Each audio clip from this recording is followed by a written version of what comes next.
Going on, everybody? I am the Uncanny Omar, and today I don't even think I have to introduce this gentleman here to my right, but just in case, been living under a rock the last 50 plus years, this is Chris Claremont's shirt. Uh, this is Mr. Chris Claremont, a legend in comics and my favorite comic book writer of all time. No, favorite writer of all time. Phenomenal and created a lot of the characters that I love and a lot of you all have grown to love. And part of the reason Hang on, why, I'm vanishing again. yeah, and part of the reason why I stuck around with comics was Chris Claremont's X-Men. And my return to the comics has always been Chris Claremont's X-Men. So here we are with him again. This is the fourth time I'm very lucky. I've interviewed you a total of 4 times, and so thank you for joining us. The pleasure is mine, as always.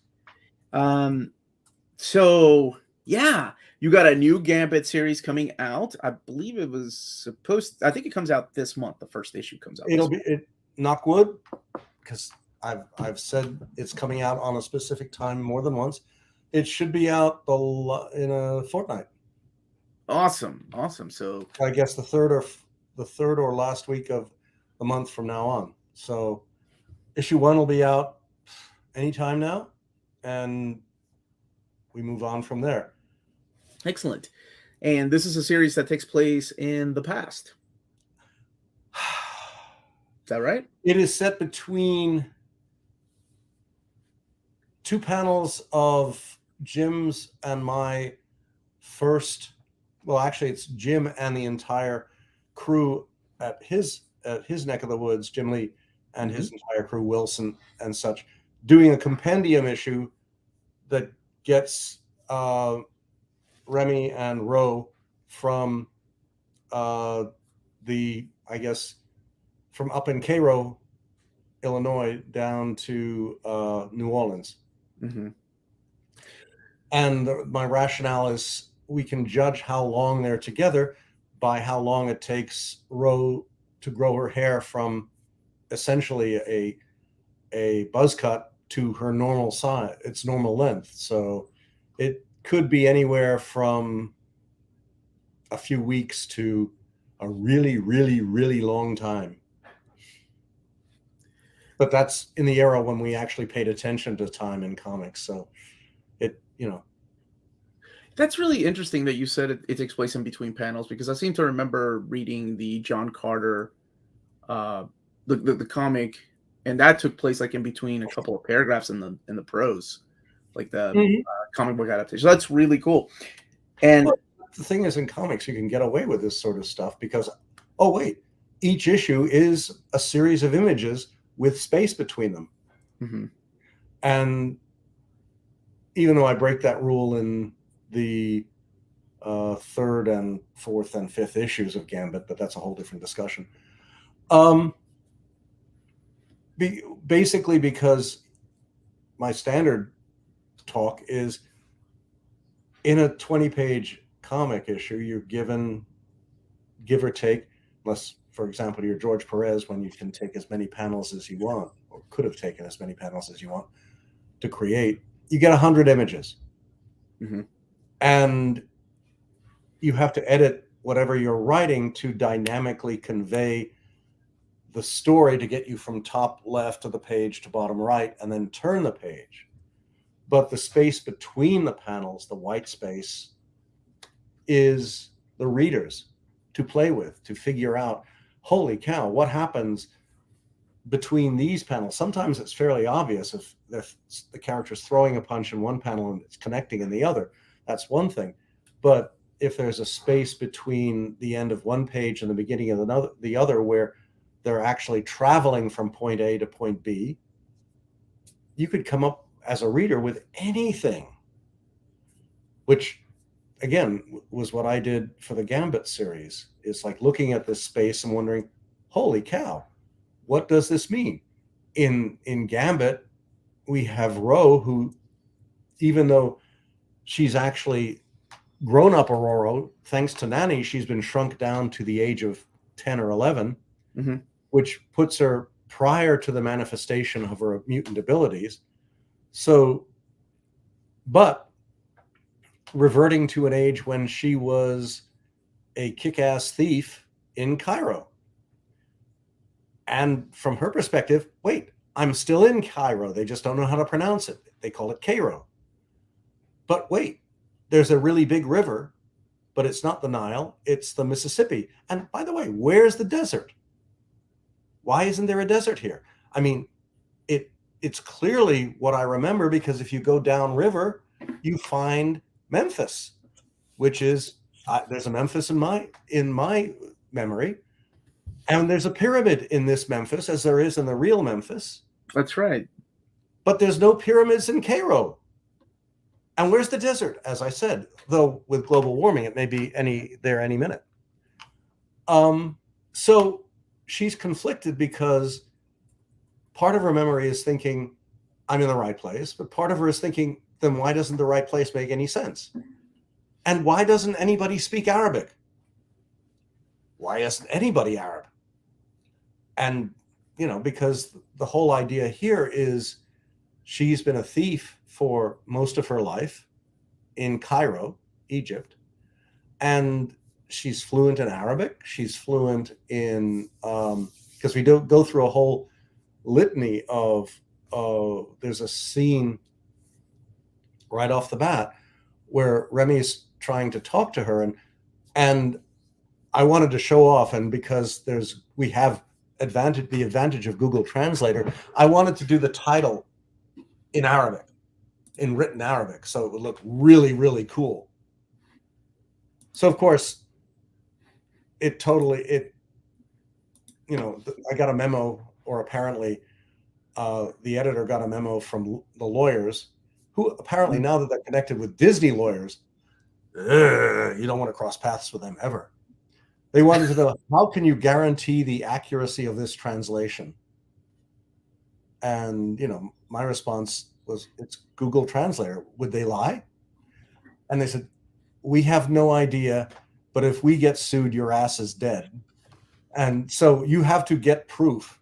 So I went to a friend of mine who's principal of, I beg your pardon, an international high school in Brooklyn. And she reached out to a couple of teachers and students, and I got like 4 different answers for what that means, for how to translate that phrase. At that point, I decided time to yield to higher authority and give up. I mean, in my notes, it's really cool because you can do Google Translator, translate it into prose, into lettering, and put it down on the paper. But then when it was lettered the first time, it kind of screwed up. Mm-hmm. So maybe when the book comes out, I'll bring the original lettering with me to conventions, since I'm doing 2 of them in August. Where are you going to be in August? C2E2 and Emerald City. Emerald City, yeah. That's actually where we got kicked out of that hotel, me and you, in the middle of an interview at C2E2 in Chicago. Yeah, but so this is what I was attempting to do, and this is what the book ends up looking like. But it's, but so the thing with Ro is that she speaks Swahili, she speaks English, she speaks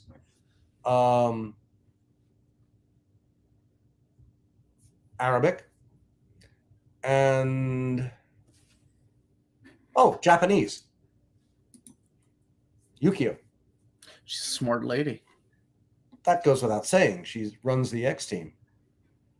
That's the other thing I find amusing. It was like I started, for the fun of it, calling the book, for the fun of it, but also serious, I just called it X, because it did seem to me, after 50 odd plus years, or 75 years if you count the original, when it originally started, and the series that I'm most associated with was predominantly women, calling it X-Men seemed a little disingenuous. Oddly enough, Marvel felt differently. It's not called X-Girls or X-Babies or X-Men, X-Women. It's called X-Men, so you're stuck with it. You finally got your wish, though. Years later, you did have a book called X-Women with Was it Milo Manara? Milo Manara. Yeah. It was a one shot, right? Oh no, I mean, I could have lived with a better title.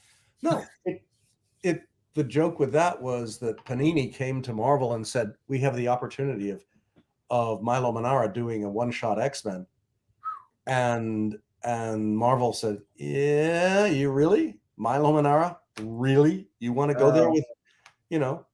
And they said, "We would like Chris to write it," and Marvel's attitude was, "Okay, call him." So they called me and they said, "Would you like to do this with Milo Manara?" And I said, "Are you fucking kidding me?" Yeah, absolutely, positively.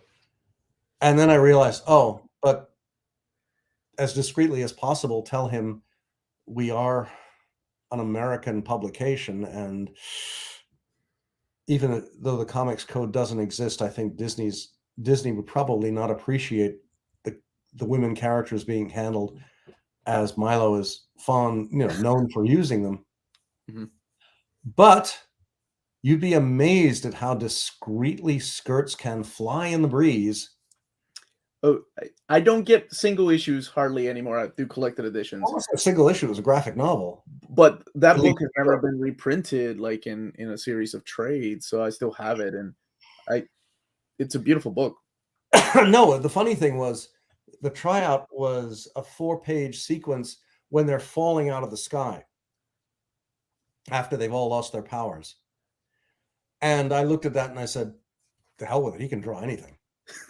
Yeah. No, it's absolutely wonderful because they're just, it's Kitty. It starts with Kitty and it's like, how do I stop myself from dying? Well, I hit the water, I grab things, I tumble, and then she has to grab everyone else as they come down. And it's just beautiful.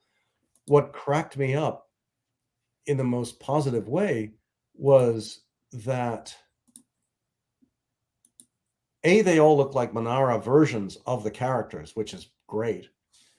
But Psylocke, Betsy, who is always going to be Psylocke, whether, for me anyway, actually looked Japanese for the first time, well, Asian for the first time.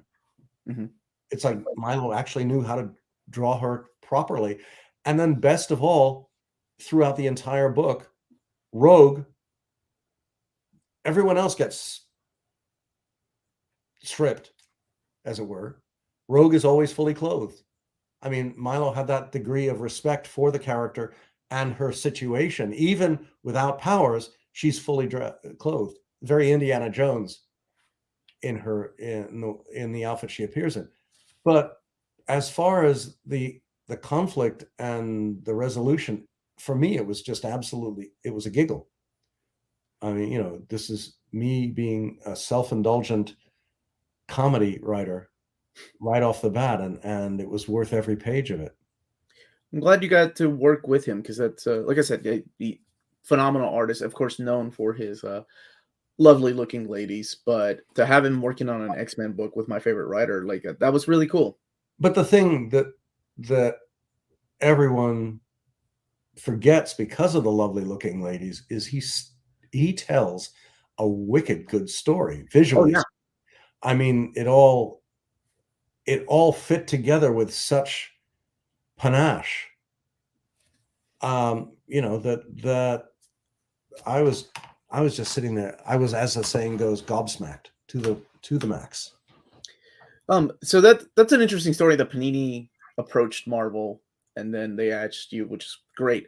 Was there ever a story that you wanted to tell in like I know there are several that you've talked about in the past, but any one in particular that you wanted to tell that either editorial stepped in and said, no, you can't do that, we have other plans for that, or a crossover got in the way? Oh God. Well, my pitch to Jim Cameron for the X movie would have been cool. I remember talking off camera about that. Yeah, no, I mean, Cameron contacted Stan, and we all went out to a meeting with him at just when he was setting up Lightworks. Mm-hmm. And it was all the whole idea was to pitch the X-Men.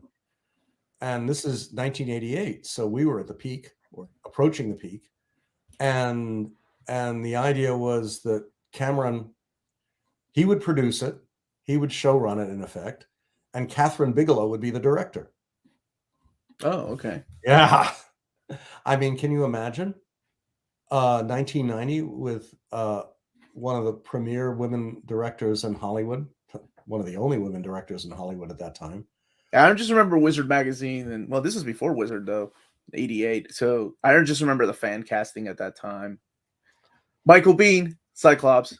I was all about that. See, with me, I mean, Angela Bassett was my choice for Ro, and Bob Hoskins was my choice for Logan.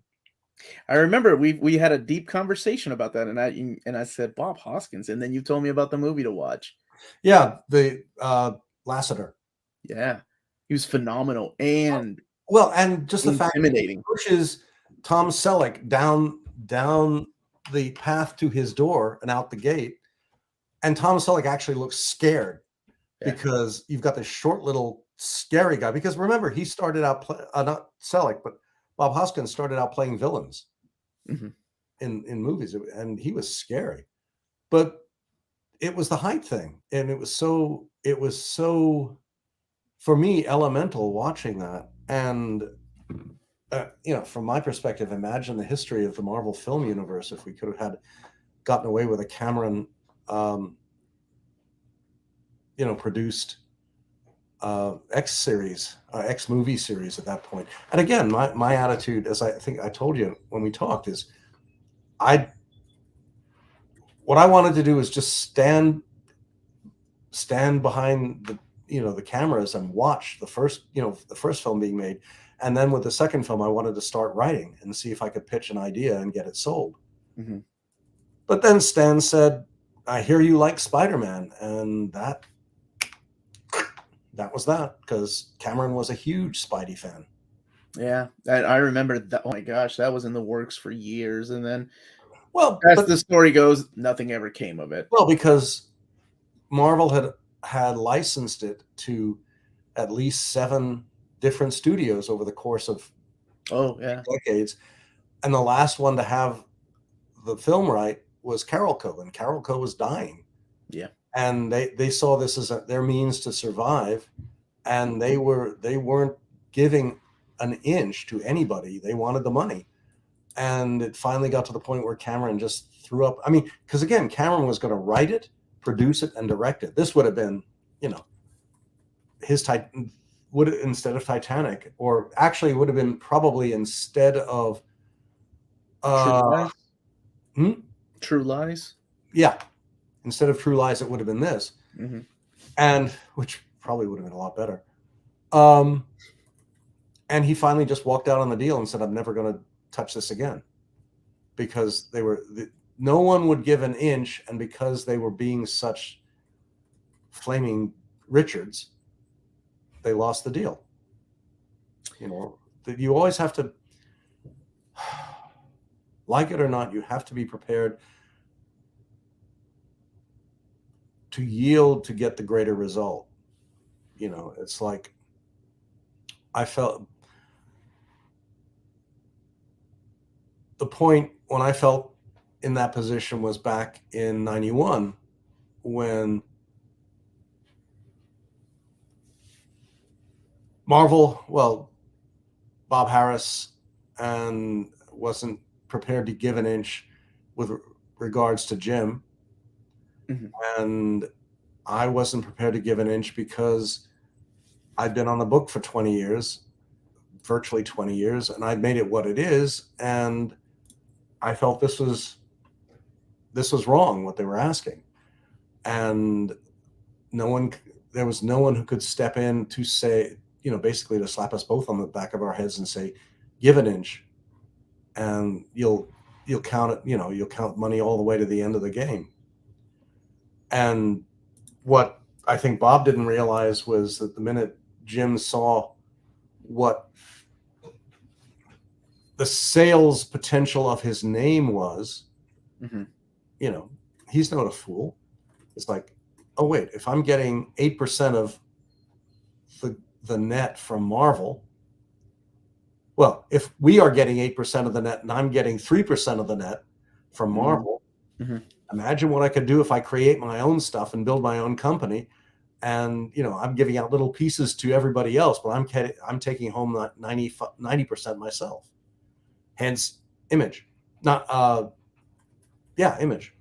I do have to step in here and ask something very, very personal. I don't know if you had talked about this before, if anybody had asked, but I've always wondered as a kid when all this happened, there wasn't the internet. I mean, there was, but we didn't have it like this. There wasn't social media where people were complaining about like Chris Claremont walks away from the book, Chris Claremont, Nope. leaves X-Men, or there wasn't any of that. So my question was always,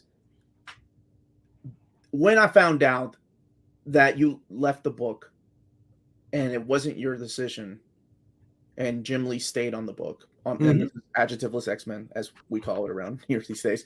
I was like, man, that is messed up. So I always thought for years that you held a grudge until, but I mean, and then I saw your name pop up with Jim Lee on Wildcats. What was it? 8, Yeah. 9, and 10. It was the Huntsman series. And I'm Yeah. like, oh, they must be cool, or they must still be friends. Yeah.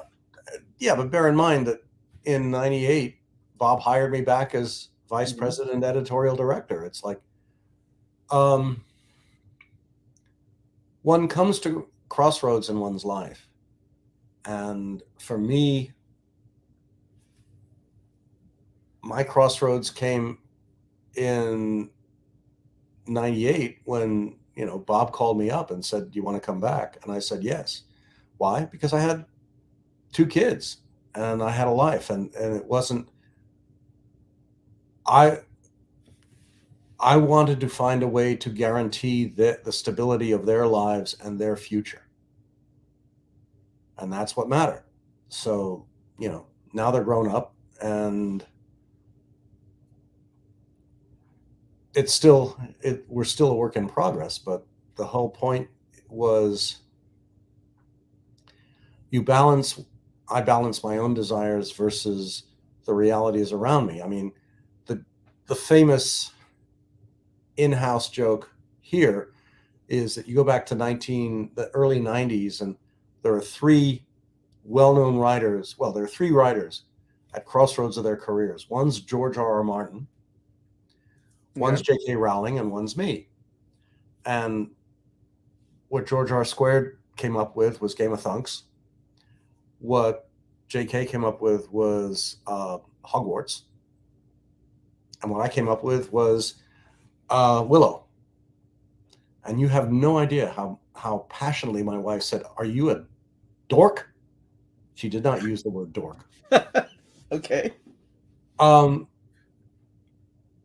This is the moment of your career when you take all of the knowledge and reputation that you've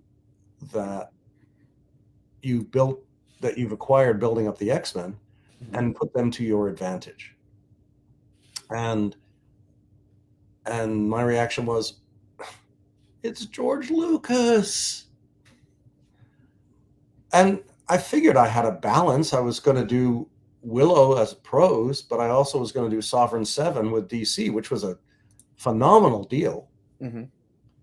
And that would, I could move ahead on 2 different fronts. And the problem was that it took a year long. I mean, if we'd gotten Sovereign up and running the year we intended it, might have been a whole different, again, might have been a whole different resolution, because the crash was still 14 to 16 months in the future. Oh yeah. And what happened was that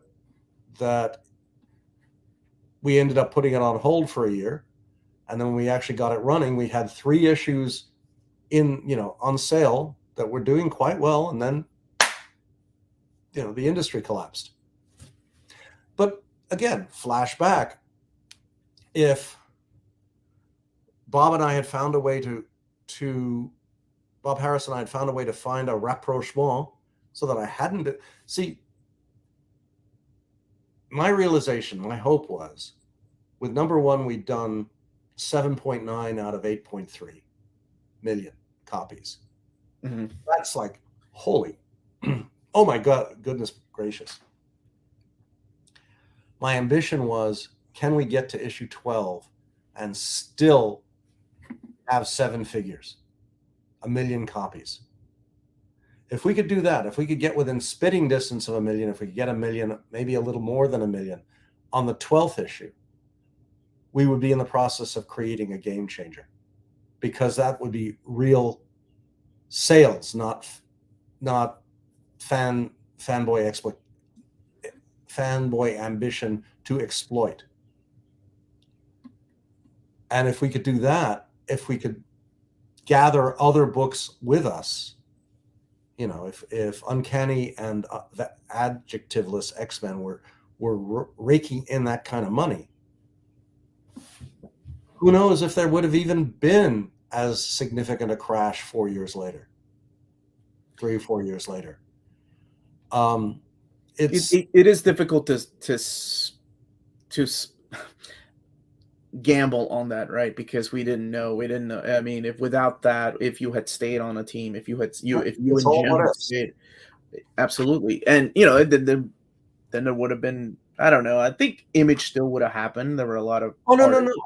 Image definitely would have happened, but coping with Image from Marvel's perspective, you would have still had a through line. You would have still had me. Oh, absolutely. And then, you know, I mean, the problem I found with it is that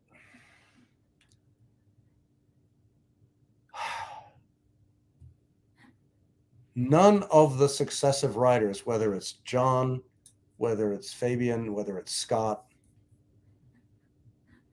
is there a tactful way to put this? From my personal perspective, had a clue. What was lost when I left was a significant amount of the core characterization and relationships of the characters.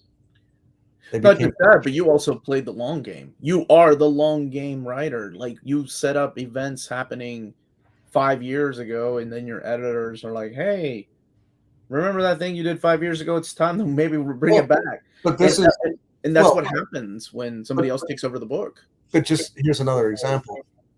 So in 98, 99, we're pitching the new stuff. Okay. I'm saying, okay, this is what I want to do as we go up to X-Men 300, Uncanny 300. So all through the approach to that, Logan is, once he's busted loose from Australia, he's dying. He knows it. No one else knows it, but there are suspicions. That's why he drafts Jubilee, which is, when you think about it, a horrific thing for him to do. Take this 13-year-old lost kid and addict her on the X life and on him. You know, I need you to help me save myself. Oh, okay. And off they go. What I wanted to do was build up to a point where Logan is paying off old debts. So he goes up against Lady Deathstrike for a last fight. And she kills him. She rips out his heart. He's dead. Woohoo! And now she's like, oh, what the hell do I do with the rest of my life? And then she turns around and the body's gone. Within a couple of issues, 3 issues, the Hand resurfaces with a new master assassin who has claws and is unbeatable. Mm-hmm. It's Logan. So the X-Men, and both in X-Men and Uncanny, they go after him. And it's a brutal, terrifying series of encounters that culminates with him and Colossus going head to head. This is where I was building up to give Colossus the star moments he deserved from the very beginning, which is why Len put him in the dynamic color costume, because he was supposed to be the anchor around which the X-Men was. Yeah. I mean, he was the center focus of that. Right. Until Dave and I screwed it up for our own reasons. So basically, Colossus rips the claws out of his arm, out of his hands. And I mean, the cover I had in mind was just a black cover with a spotlight, and the ruined claw, you know, the claws and the housings and everything are just lying there. Mm-hmm. And what happens after that is it causes a chain reaction, and all the adamantium is purged. So he goes around for an issue or two. Logan goes around for an issue or two with, instead of hair follicles on his arm, you know, over his body, they're adamantium. So he looks like a shaggy adamantium. I don't know.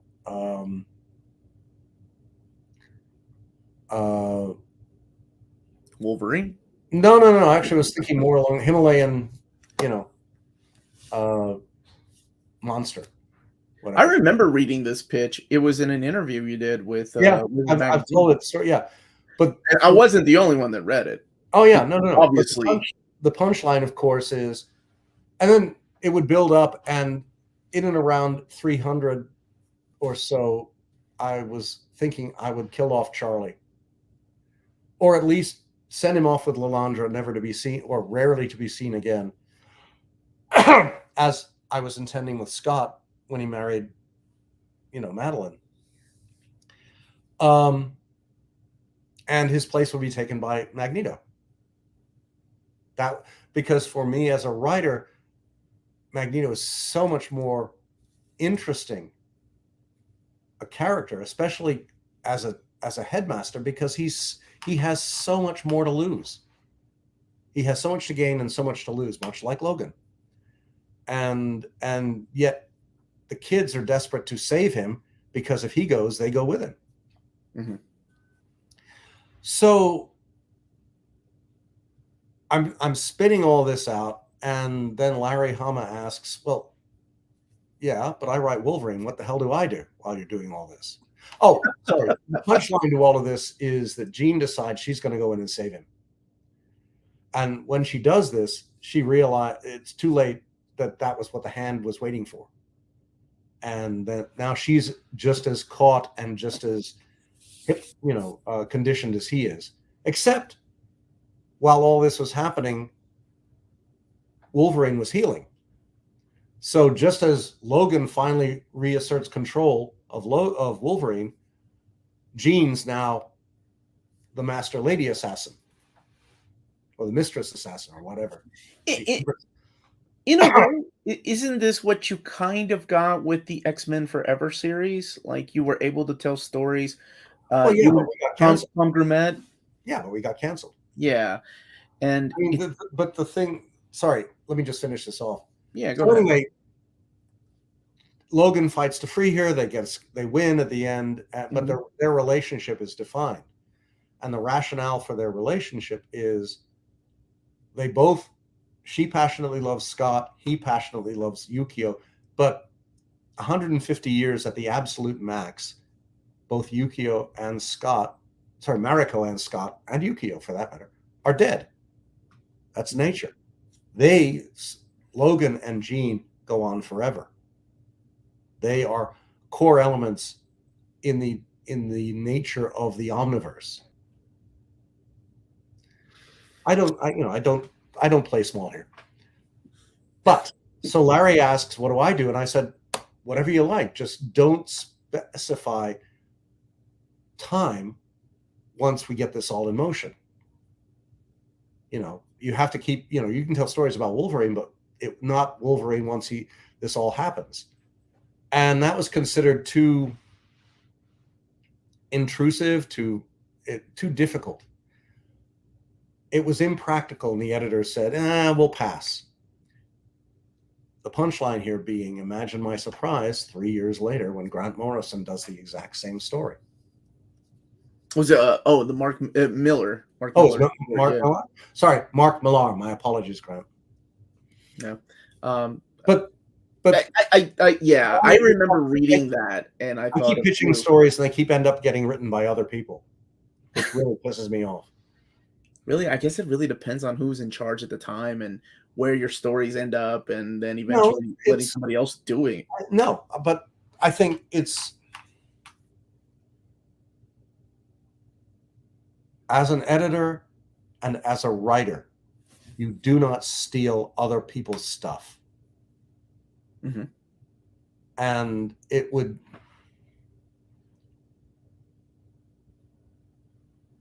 it's just, if you want to come in after somebody's not writing the book and take it in a similar direction, that's fine, but you don't steal a story. That's just unethical.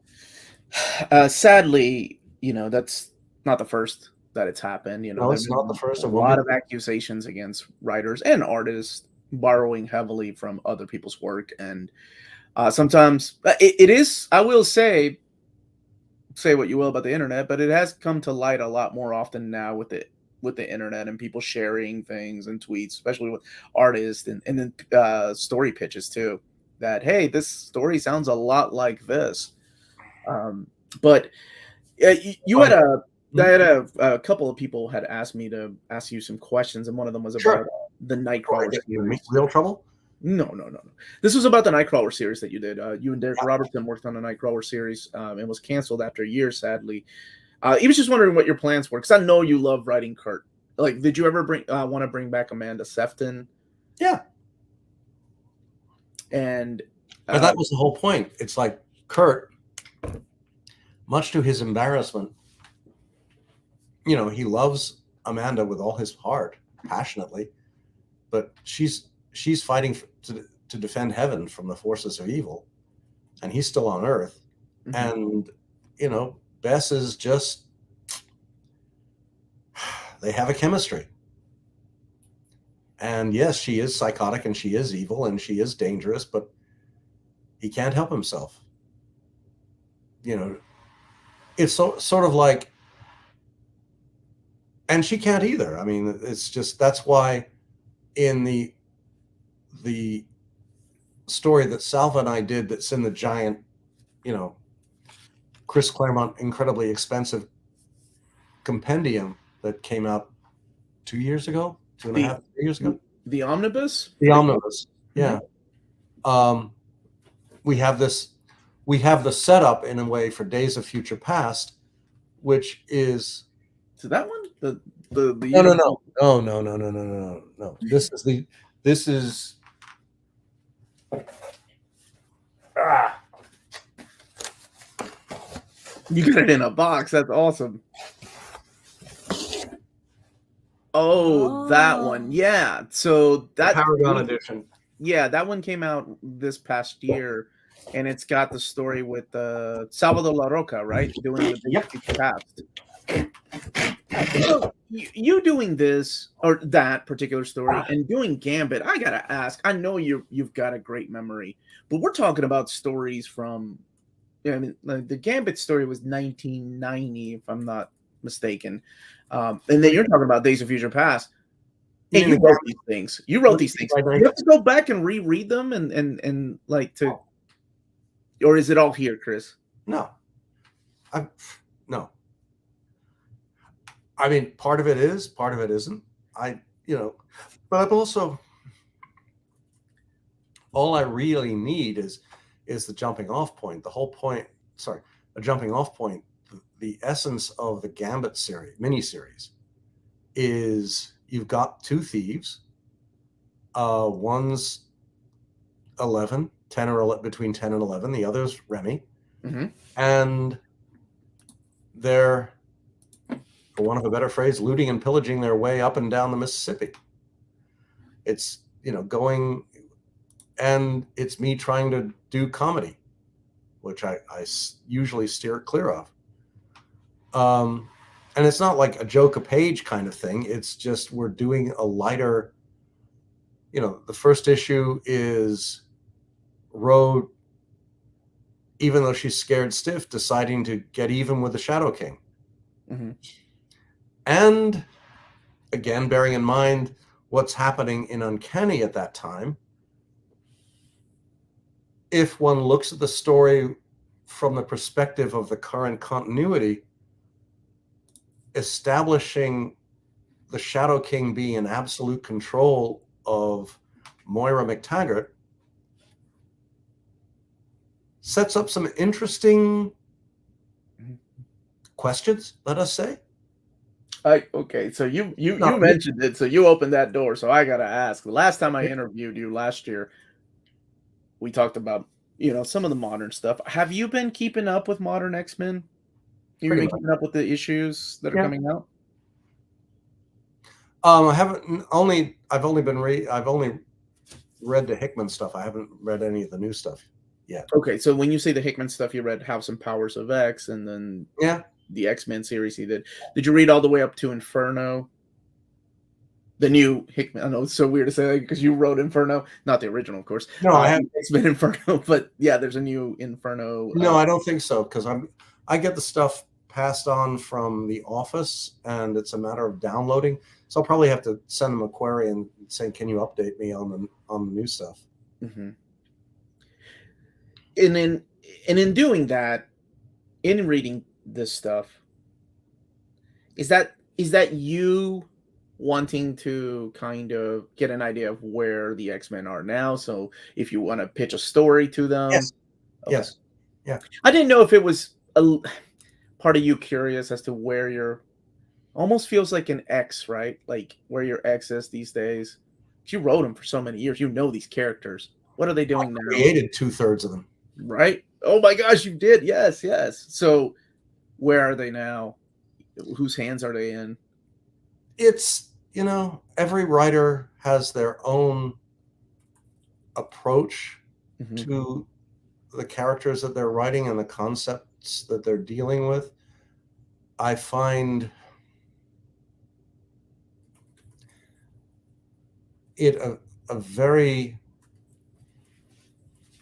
different way of telling stories than what I was taught by Stan. I mean, again, it's in Stan's view of the universe, each issue is a one shot because we couldn't guarantee, distribution.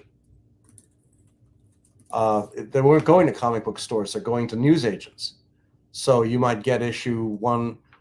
You could get issue 106. Wow, this is interesting, but not 109. Oh, what's happened to Gene? You might get issue one. Well, it had changed by then, but you might get issue 135, but not 36 and 37. And if you miss 37, then 38 is going to make no sense. The funeral isn't going to make any sense at all. Oh, right. So it's a different world. Stan's rule was 1 issue, 2 if it's a really good story. You could go to 3 if it's the coming of Galactus. But as I keep saying, the last 4 pages are Johnny Storm going off to college. I love that. I love that you always come back to that particular story. Well, because it's the epitome of the way things were back then. And for me to establish a storytelling structure where you do not read vertically from issue 1 of Marauders, say, to issue 30 of Marauders, you have to read laterally across the entire X run and then reboot and read laterally again. It's like you're reading on a typewriter format. And if you don't, because there were a couple of times in Marauders where I'd get to a climactic moment and look at the next issue to see the resolution, and it wouldn't be there because the resolution was done 5 different titles to the left or right. I see what you mean. I find that infuriating because I don't have $100 to throw away on buying every conceivable X-Men that Marvel publishes, and I find it uncomfortable to be required to do so. I want to buy books because I love them, not because I need them to follow the story. And it may be a valid I'm sure it's a valid publishing format for the company, but for me as a reader, it's like I said, and I grant you, I am not the reader, the standard reader. I'm, a mature person with other things to do in my life. But if Hickman wrote them all, that might be an interesting structure. If it was this huge graphic novel that he wrote, but he's passing it off to other people, and you run the risk of, if you lose track, if a reader decides, I'm not enjoying this, then what happens to the rest of it requires everybody to read everything, but not everything. Did you find it difficult when you were doing that with Louise? Like, you were in charge of X-Men and New Mutants, and then Weezy was doing X Factor, and then we had what really opened the gates to the summer crossover was the Mutant Massacre. Yeah. Was that difficult for you to not be in control of the characters and the story the way you wanted it to, like the revelation with Madeline Pryor, and by the time we get to Inferno, the original, your Inferno. Bear in mind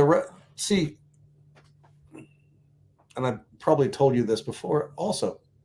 You can tell it to me again. My pitch to Jim Shooter, when I heard about the resurrection. Oh, yes, I remember this. This is the dumbest thing ever. No, because the impact we had with Jean dying and it being real was extraordinary. Now, if we just turn around and say, yeah, we lied. If I was a reader, I'd be really pissed.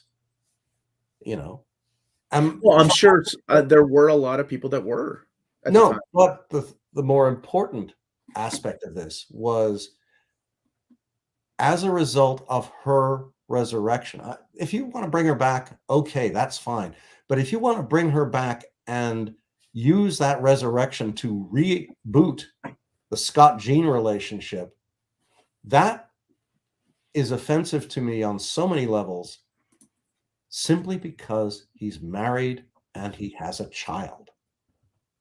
And I'm sorry, what you are saying to the number of readers who may have personal knowledge of a parent who's walked out on the family to marry someone else, or who is having an affair, or whatever. How do you balance that? But it's okay because she was a clone. But I see what you're saying. Why do you think it took us 3 years to do the massacre? I love your idea of the pitch of using Sarah, right? Her sister instead of Jean. Why don't we use her sister? That would have been an interesting dynamic, having Scott with Jean's sister there and still being married and having Nathan. But it's sort of like when this is where I pissed off Marv Wolfman. To me, it would have been a much, much more impassioned and dramatically get me to the edge of my seat moment if in Secret Wars, the DC giant crossover, Crisis on Infinite Earths? Yes, thank you. I got you. If in issue 7, instead of the cover with Superman holding Supergirl and going, oh my God, she's dead, if she'd been holding Clark, Superman, oh my God, Superman's dead. Holy cow, what does that mean? Then you get to the end. Yeah, I told you. Yeah. And he's still dead, and everybody's going, what the hell do we do now? And then you have this old guy start walking up and brushing off all the makeup. And when he steps into view, he reveals himself as the one, the only, the original Superman. Because from his world. And then John Byrne would have relaunched everybody died of old what? And then John Byrne would have ended up relaunching that instead of Man of Steel. Right. But the point is, think of the possibilities. You could go for a whole different romantic relationships. You could go for whole different friendships. Imagine the fact that he comes from a world where there are no computers, where there is no internet, where there is nothing like that, and he's got to learn about it. You've got a Superman who is actually physically vulnerable for the first time because all he can do is leap buildings at a single bound, go faster than a speeding bullet, yada, yada. I mean, he may eventually grow into the mega hero that we know and love, but from now till then, he's got to actually be intelligent. He's got to out Batman, which will really piss off Bruce. And a lot of Batman fans, you don't want to do that. You work parallel. They work together on the Justice League because they need to. Superman can do things Batman can't. Batman can do things Superman can't. They learn from one another. They forge a brand new friendship. To me, if you look at this as fiction, as people in fiction, as people who are growing, you can go in all sorts of fascinating directions. It's like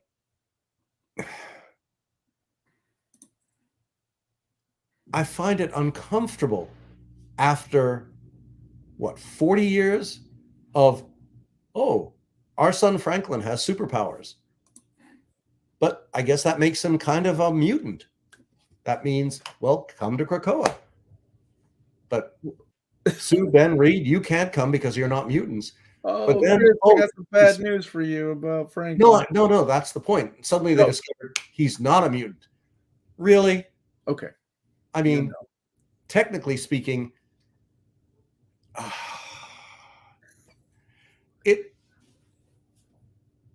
it's like, be careful of never-ending get-out-of-jail-free cards, because someday you're going to run into a situation where readers won't care because they know if they don't like it this time around, there'll be a reboot down the line and it'll either get better or it'll get worse. None of it matters. And the worst, to me as a reader, the worst thing that can happen is none of that matters. We have a super chat here from Meow Nan. Hi, Chris. Thank you for the super chat, by the way. If you could pitch an HBO show that detailed your time at Marvel, who would you cast? The tall guy from Veep would be a perfect Jim Shooter. That's interesting. Has anybody ever asked you who would you cast as Chris Claremont? Who would you cast as yourself? Oh, you're part of the Actors Guild, aren't you? Because you were in the X-Men movie, so that means you could cast yourself. I've been in since the 70s. Oh, nice. My ambition be, I don't know, Daniel Craig would be fun.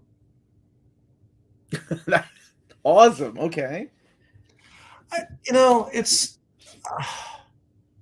I find my life. I mean, wow. What will we have him do? Well, sit at a computer for 2.5 hours, and worry about walking the dog or feeding the cat or doing the dishes or bitching about things that happened 30 years ago in an interview, bitching in an interview about things that happened a quarter century ago. It's like writing is a very boring thing. You sit, you stare at the computer, you write in a notepad, and that's it. It's only when you're summoned to a mysterious house where someone has died mysteriously. Well, obviously a mysterious house where someone dies mysteriously, and you need to solve the mystery. Wow. Can't imagine. Oh, wait. And they're doing a sequel to it now. Daniel Craig movie 2 years ago.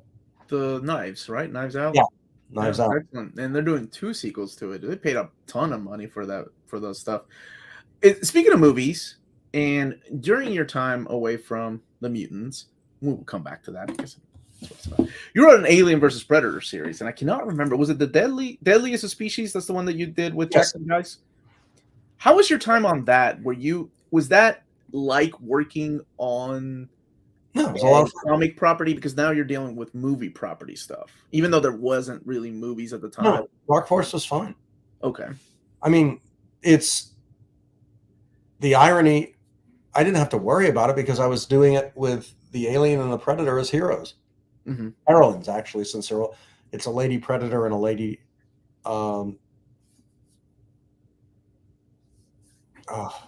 Alien, and my character, Mhm. Ash Parnell. But since the primary perspective was the human characters who were swept up in this Mishigas, it was very much like a normal, a normal series. It was a lot of fun, because you had Ash trying to figure out what the hell happened to her and who the hell she is, and then, discovering that the computer did it. Dum dum dum dum. But no, I had absolutely no problem at all with it. It was fun.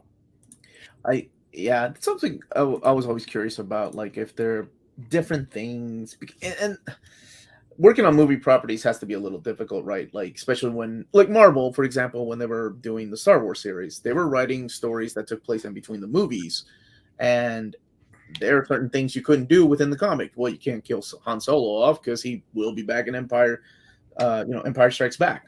So you have to come up with stories that kind of lead there. Like you can't create fuzzy little creatures because we have our own fuzzy little creatures named Ewoks in the third movie. Well, but here's the joke: when I was writing Willow, the first rule we got was you can't use any of the original characters except Willow. But And, no Mad Mardigan? Hmm? You couldn't use Mad Mardigan? Couldn't use anybody because A, they had no releases, and B, they wanted to step away from the fear was if they use the original characters, they'd have to negotiate with everybody, yada, yada, blah, blah, blah. So I said, fine. I wrote it, turned it in.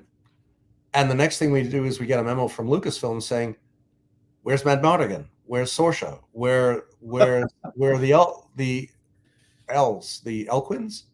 Little guys. Yeah.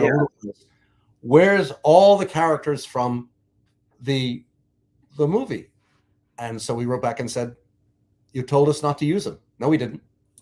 Yes, you did. No, we didn't. We have notes. No, we don't.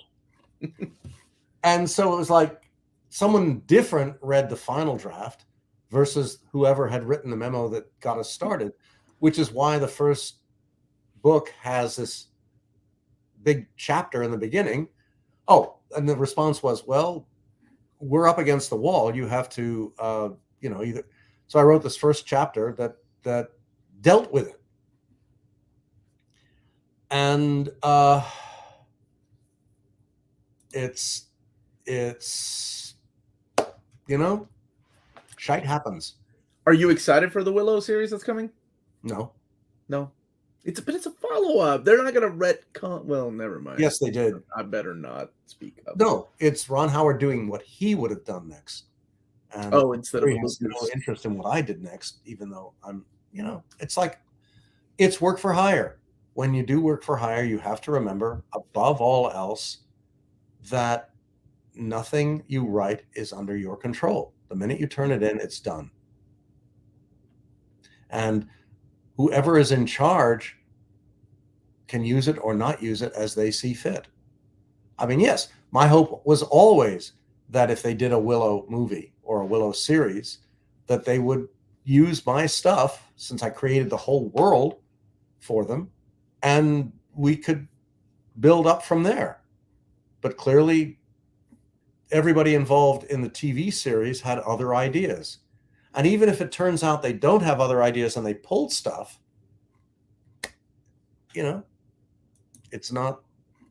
that's their business, not mine. Work for hire. You would think that writers who had been participant in a work for hire environment for as long as I have would know better, but Clearly, we don't. I know writing characters for so long, they become a part of your life. Creating characters, I mean, this is who you are. And I know there there is pain there. I mean, anybody that has ever lost a job that they weren't, one day you're working, the next thing you're like, hey, by the way, you got 8 days to clear your desk. It hurts. 8 days? Ha! Well, some people are lucky that way. uh, it's one of those things that you've told me in the past that it was hard to let go of the idea that these characters did not belong to you. And It's easier. but that's a long time. I do have some other questions. Like some of the viewers have written in, like which artist do you wish you had worked with or worked with more than you did in the past? Certain artists that blew your mind. Would have been fun to try to do a story with Steve Ditko or Jack Kirby. Would have liked to have done a story with Neil. We almost did with the X-Men graphic novel, but Yeah, God Loves Man Kills. Carlos Pacheco. Wow. Well, we keep talking. We've always talked about we should do something together, and things, it just never worked out. I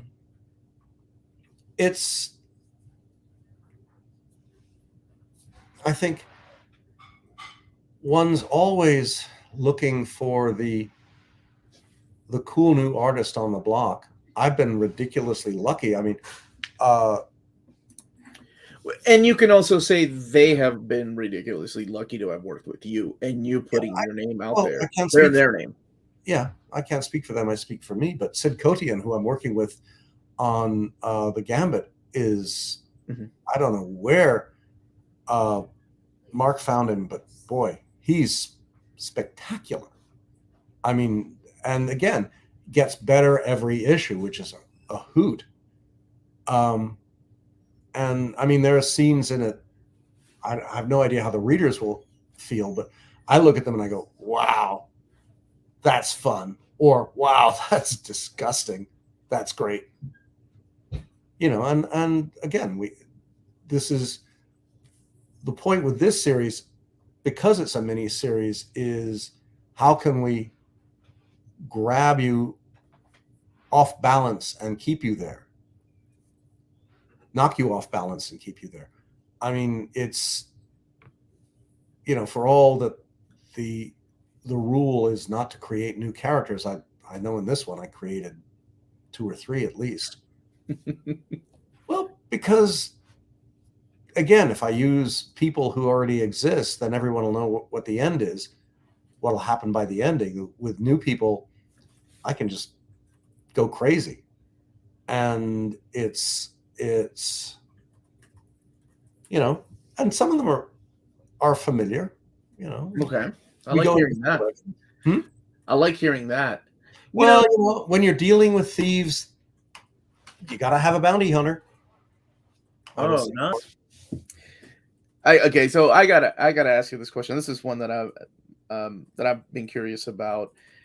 We have the term now. Now the term is called retcon. It's been around for a long time. Retconning.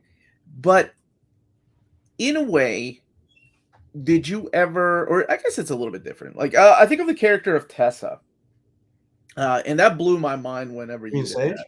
Yeah, Sage, right? Like how you kind of fit her into these background stories that could actually work because we didn't know what she was up to.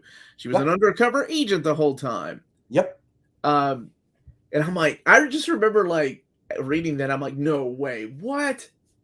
Has there ever been a time that you were like an editor made you do something? Like I assume that was your idea. We can use Sage. She can be a character. Yeah. She'll be one of Xavier's people, right? Like great. But has there ever been a time that you were made? The joke is that she's the reason he survived, and when he got his legs crushed. Yeah. Oh, that's right. Yeah. But was there? And now she's a big part of X-Force these days. No comment. A little different.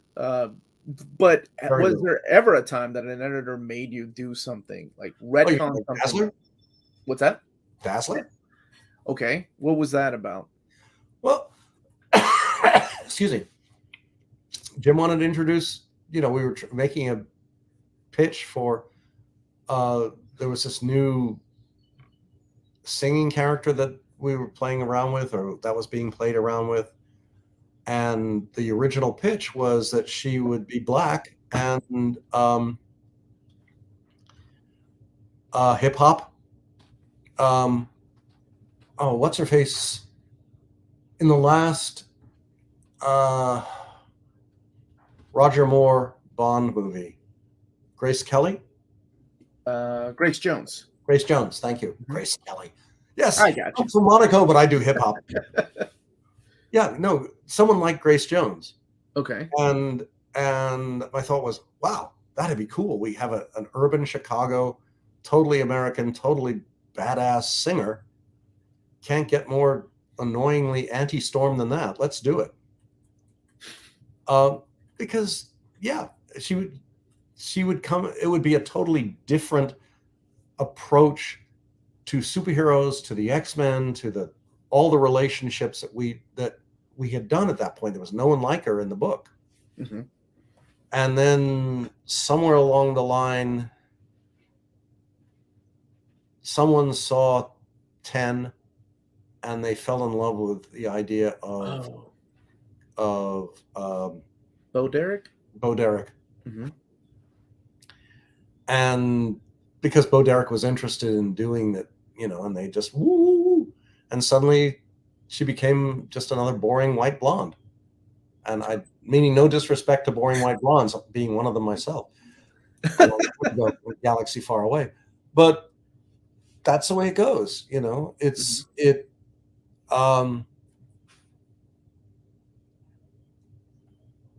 you have a whoops and you go on from there. I guess my question was more of like, okay, no, we gotta have a story where Xavier and Wolverine knew each other in the past, or a story that you had to shoehorn in there that you were not that fond of. Well, I didn't shoehorn it in. That was part of my evolving his continuity. Mm-hmm. That was when we moved. That was when we adjusted Charlie from the Korean War to Vietnam. Yes, that was Dream's End, I think, is part of that storyline. The end of the Dazzler, the end of the second Excalibur miniseries. Yes, that's in there. It wasn't a miniseries, the second Excalibur series. New Excalibur, right? But see, I find that was a frustrating situation because I really, I invented a half dozen new what I thought were cool characters, none of whom have been seen again. And B, it was me getting into, especially the who, what, and why between Charlie and Eric. Well, I gather it's not called Eric anymore. He's now called Max. Lensher, Magneto, yeah. He has a new name. I don't think they refer to him as Eric. Yeah, why not? I don't think that was ever explained, really. I think he just changes his names. Why?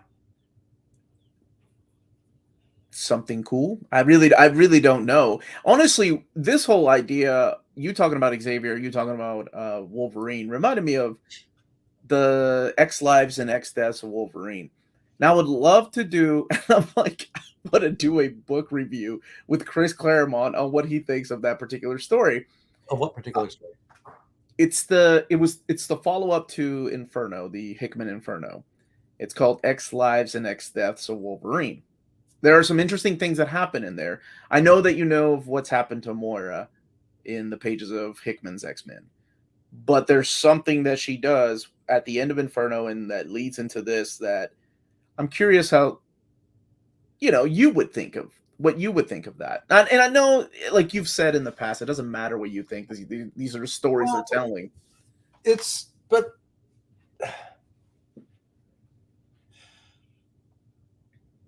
it's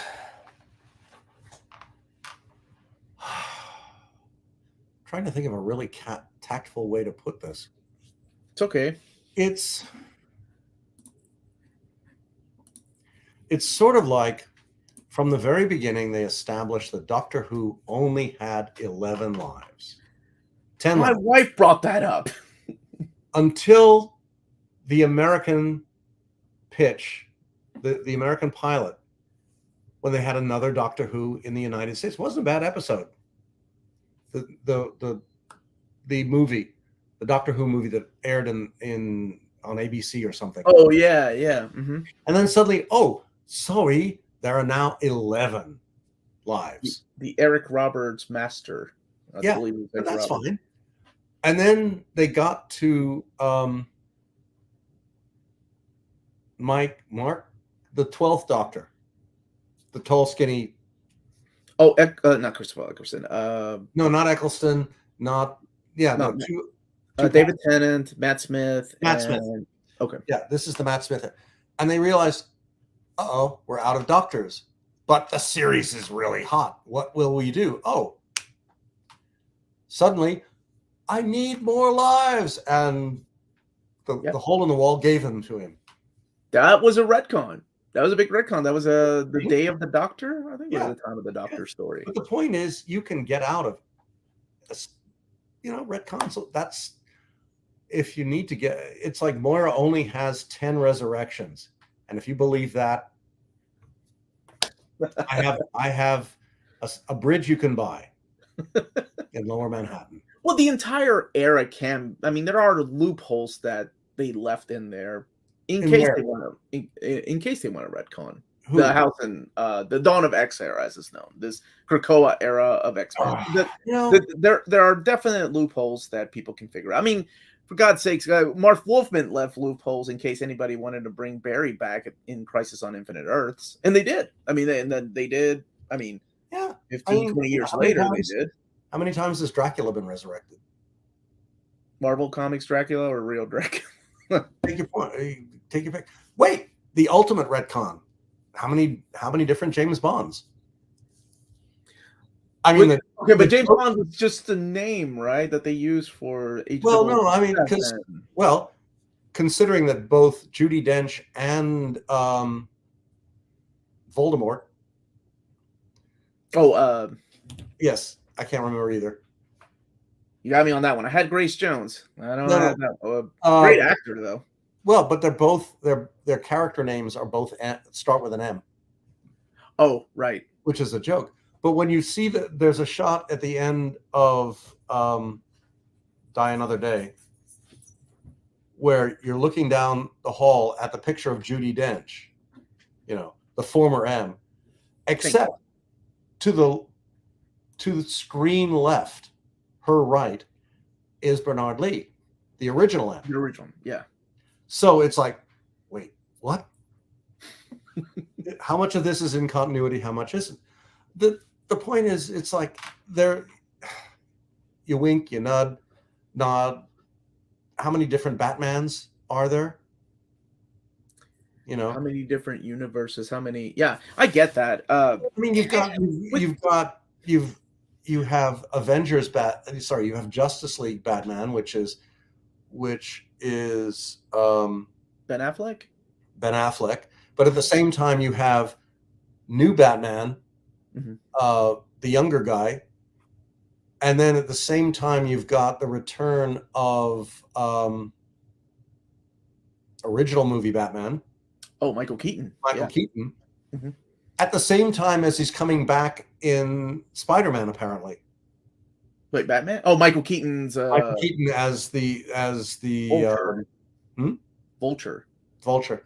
Yeah. So it's like the comics have prepared my brain for these days. I'm okay with different continuities. You know what? This is a pocket universe. That's comics. That's what comics have done to my brain. I don't know how the average moviegoer keeps up, but see, this is the thing.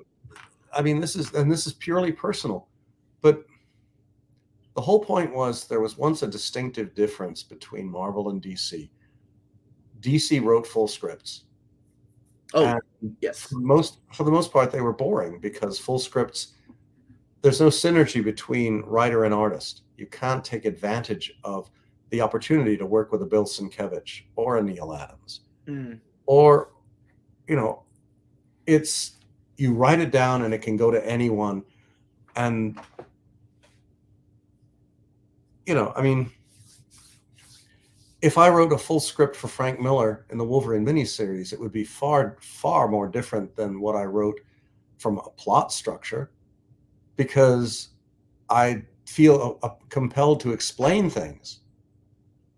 Whereas by writing a plot and letting Frank go to town, and Frank sitting there thinking, well, Claremont writes a lot of stuff, I'll just leave all this empty space, and me looking at it and thinking, this is a brilliant design concept, I'm going to shut my mouth and let the reader enjoy the synergy of necessary dialogue, but space. That you lose that. There's no opportunity for inspiration. It's like, if I'd written a full script for X-Men 98 and then seen Dave's, you know, with the concept of the claws being part of the gloves, and right. after the fact seen the Dave's design of the claws actually coming out Dave Cockrum's design of the claws actually coming out of his skin, who knows? It would have been a totally different Wolverine from then till now.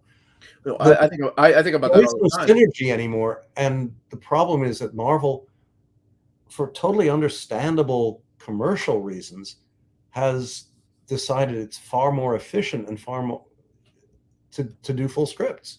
Yeah. Somebody's asking, could you elaborate on the difference between full script and, I guess, what is the Marvel way of writing? Yeah, give me 30 seconds. You got it. I'll entertain them. So there's the Marvel way, which is the writer and artist working really close. This is what Stan Lee and Jack. I was serious about it being. That was less than 30 seconds. Wow. Yeah, I just can't show you the first page because I'm gonna get into trouble. Oh, here we go. This is a full script where you break the issue down into individual panels. Panel 1, you describe the panel, then you add then you list the dialogue. Mm-hmm. Panel 2, you describe the panel, then the dialogue, etc., etc., etc.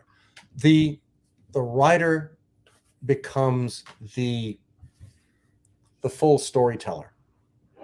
There's minimal room for the artist to be inspired and fool around and come up with a better visual idea. That said, there are instances in the Gambit miniseries where Sid did condense panels to give himself some more room to be creative. And then when I saw the condensed panels, I either kept the dialogue or threw it out. Because you'd be surprised how superfluous a lot of dialogue ends up being, a lot of captions, dialogue, whatever, end up being when you actually see the visuals, or the writer has better ideas in a second look.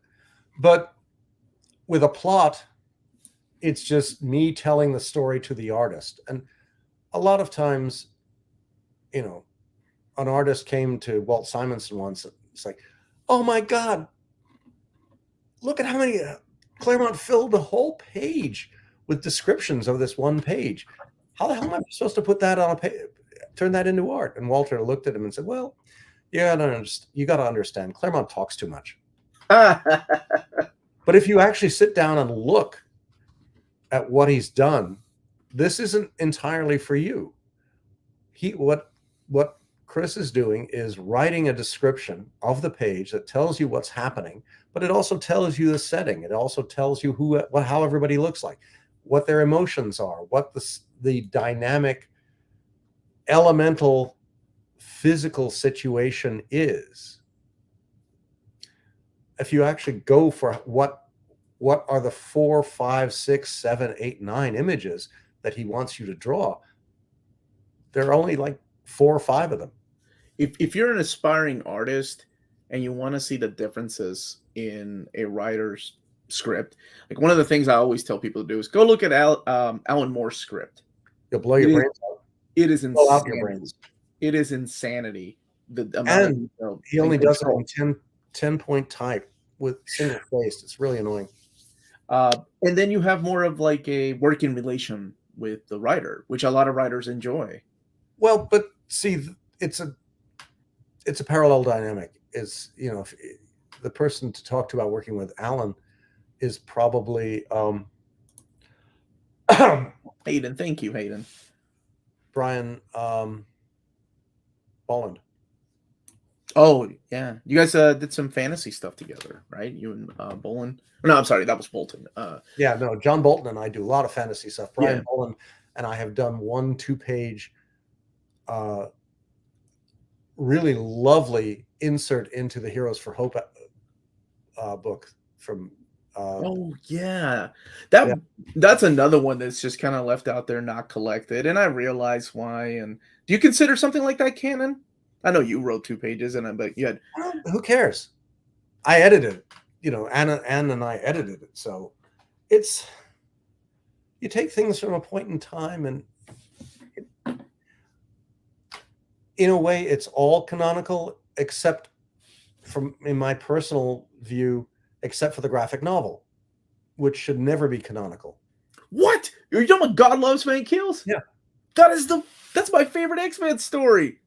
That's not canonical. I don't need to hear this. The whole no. The whole point is it is an embodiment of all that the X-Men is meant to be as That's a what I concept. always say. Yeah. But if you only had one to read, that was it. Because That's- it tells you everything you need to know about the characters, the reality, the situations, the threat. Yes. But to put it in as part of an ongoing continuity, then it becomes just another story. And it's not. It should never be. Because it deals with racism and well, that's it. Racism and hatred on a primal level. It does it in such a powerful way, though, that it doesn't. Well, the irony being that when we published it, it's like if you published it today, everybody would be rooting for Stryker. I don't think that's the case. Not everybody, but a vast number of people would be rooting for Stryker. Let's not lose faith in humanity. Let's. I think there. Okay. Maybe I'm just a fool. No, I mean, maybe my world has just been shattered that you just said my favorite X-Men story is non-canonical. No. I mean, in a reality, it is canonical since I did a sequel in Extreme. Okay, that's right. You did God Loves Man Kills too. But it was never meant to be canonical.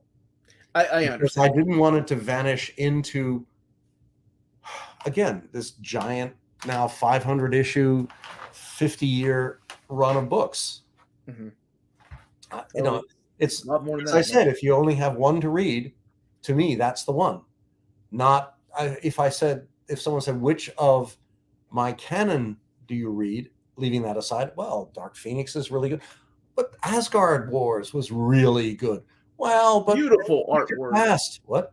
And beautiful artwork too. I love the Asgard Wars.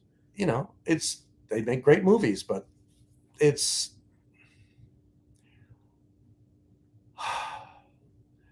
I think the heartbreak for me is that the comics, which I always thought was very much it was very much the where writers got to have fun, has now turned into movies.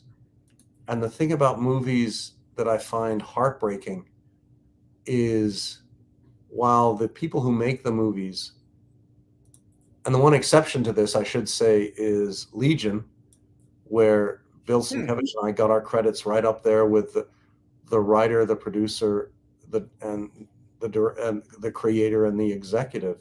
I mean, they were the first 4 credits, and we were as big as everybody else.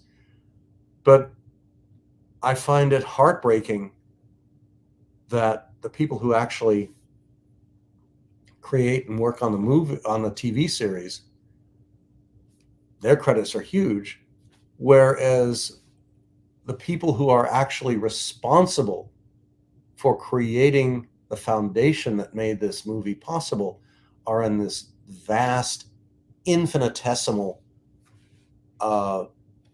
line of credits that's somewhere between the caterer and the studio. It's in the special thanks sometimes. Yeah, that you can never see because it's going by so quickly. Mm-hmm. I mean, all the special effects artists are just as big. How do you personally feel about that? Like whenever you see your stories on the screen, whether it's the cartoon Dark Phoenix Saga, or Well, see, the cartoon Dark Phoenix Saga, I not only got credit, I got paid. nice. Oh, Yeah, nice. no, Okay. but I think the thing that pissed me off the most about X2 is that Bryan Singer, he yanked Stryker and his son out of God Loves and stuck him in the movie, and that was it. Mm-hmm. It could have been Joe Schmo and his son. It wouldn't have made any difference whatsoever. It's like,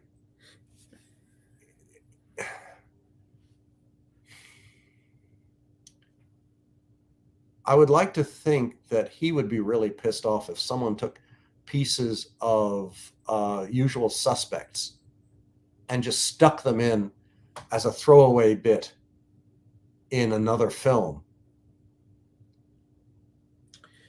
without an acknowledgement.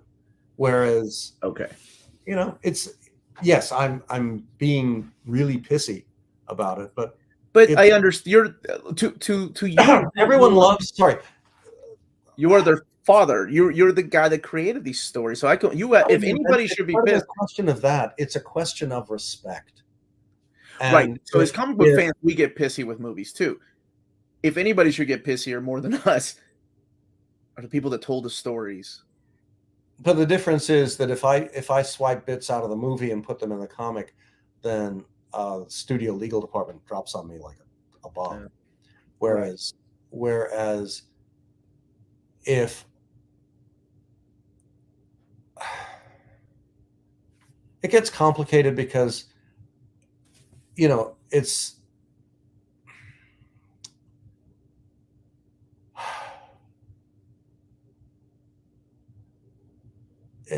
like Wolverine 3, Wolverine 2, sorry, The Wolverine was originally the movie that got Lauren Shuler Donner interested in making the link with Marvel and doing the Marvel movies.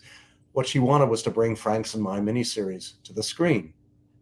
And what happened was, I read the original, Chris McQuarrie's original screenplay that Darren Aronofsky was going to direct. Yeah. And it was pretty much it. It was and it was the first draft, so we could have, God knows where we would have played, how we would have played with it to evolve it into the final thing. But, that didn't happen. And the film that actually came out, while the first two acts were like 2/3 faithful to the original, once he got on the motorcycle, it just went off the, I don't know what the hell happened to it. It was nowhere near as good a movie as it should have been. But then again, at the end, there's no acknowledgement of, until you get to the little itty bitty credits at the end of where this all came from. And it's, if you're going to do Dark Phoenix, then you should ideally say, based on the story and characters created by Chris Claremont, Len Wein, Dave Cockrum, and John Byrne. Why is that so hard? And I'm sure there are lots of legal reasons why it is, but it's. I don't. Yeah, that's the side of things that I never understood, and That's Well, because it's all contracts. work for hire. I mean, even looking at Ms. Marvel, Wait, based on the Marvel character, okay. okay, it's like it's not even a question of giving the creators even a minimal credit. Now we're Have you just have you finished it, Miss Marvel? Just out of yes, curiosity. yeah. I think it's a remarkably effective, wonderful series. I wasn't sure in the first episode, but the further down the road it got, it was. I like it. I liked it a lot. Mm-hmm. Um, I'm curious on Chris Claremont's take. If you've seen all the episodes, I'm not going to spoil it for anybody that hasn't seen the final episode. Well, I think the throwaway tag visual, because I was sitting there thinking, after 5 episodes, there's got to be something, and there was. Yeah. Pretty interesting. I don't know what route they're going to go. We have a super. They're obviously going to go to the Marvels, but that's a whole different thing. Okay, Chris. This is from Kyle Davis. Chris, just wanted to thank you for a lifetime of fun reading. Your influence is constantly felt in my Marvel reading. Also, hi, Omar. There was a really good question, and I can't keep up with the chat, but about have you found any modern writers that that you think remind you a lot of yourself, the way that you take characters and you wrote stories? Well, I'm not reading much fiction, so it's hard for me to say. Okay. Meaning comic book writers? Yes. No. No. Oh, fair enough. Fair enough. Do you keep? I don't know if you keep up with the artists that you worked with in the past. And there's a question here about John Byrne. How do you have feelings on John Byrne and what he's turned into in the last 15 years? I don't know what personas he turned into in the last 15 years. We haven't spoken since the 20th century. That was a long. You don't ever. I mean, he doesn't do conventions anymore. Hardly. I don't think he. Does. I mean, I haven't looked at his personal. His retcon is too rude. His presentation of what he would have done. Oh, you know about those, the X-Men. I've seen some of it. Elsewhen, I think is what they're called. I have no idea, but it looks. What I've seen of it looks gorgeous. So I assume if anybody, that it's definitely worth reading for people who are interested. Mm-hmm. It's just,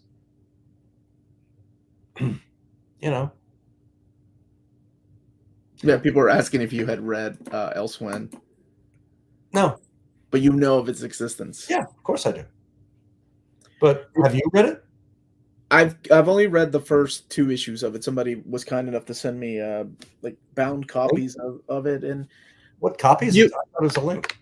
Beautiful art. Yeah, it's all web-based, but somebody printed a copy of it in a book, in like a trade paperback. You're right. Beautiful artwork. And it kind of makes me wish, there's this beautiful synchronization when it comes to writer artists. And like I said, a lot of these artists were very lucky to have you as the writer, because you, Dave Cockrum, John Romita Jr., Paul Smith, and it seems like X-Men was where all the hot talent was going. Mark Silvestri, Jim Lee, John Byrne, but there were certain artists that you just worked well, and it showed on the panels, it showed on the page, it just came across. I don't know. I remember, the John Byrne era. Some of the best comics. Issues I did with Olivier Jalabert. Was it Jalabert? In Extreme. One of the 3 Oliviers. Not Olivier Coipel. Coipel was did he do it Extreme? I know it was after Salvador. Maybe someone in the audience can tell. It's when they're in Paris, and there's this wonderful scene where Rachel's coming down the stairs in high heels, and she loses her balance and does a total off-panel pratfall. It was the Extreme X-Men. It was a 2-shot, right? Expose or something like that. Yeah, that's what it was wonderful. And yeah, I mean, sometimes you only get to work with someone once, or 2 issues in this case. This is when the White Queen's like making her moves on the war. Her first moves on the world. Oh no, sorry, it wasn't the White Queen. It was Courtney.